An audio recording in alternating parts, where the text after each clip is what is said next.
Sa videong ito na kumakalat na online, makikitang gumagawa ang mga construction worker na ito sa 28th floor ng isang gusali, Martes ng gabi. Nang biglang, Sugalin na ba eh?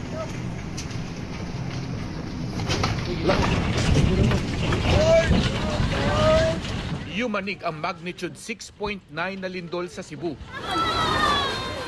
Nang mga oras na yon, napasigaw naman ang ilang namamasyal sa night market sa Cebu City. Bigla kasing may pumutok at sandaling nawala ang kuryente. Pati mga alagang hayop, bakas din ang takot sa kasagsagan ng lindol.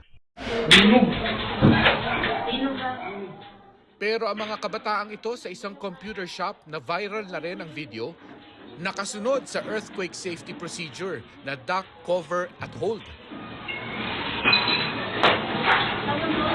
Pero isa na yata sa pinaka-nakakaantig, ang kwento ng isang doktorang hindi napigil ang serbisyo kahit ng malakas na pagyanig na kasabay ng malakas na pag-ulan. Hindi siya bumitaw sa pag-alalay sa isang manganganak na na-evacuate sa tabing kalsada. Payong lang ang naging panangga nila sa gitna ng sakuna.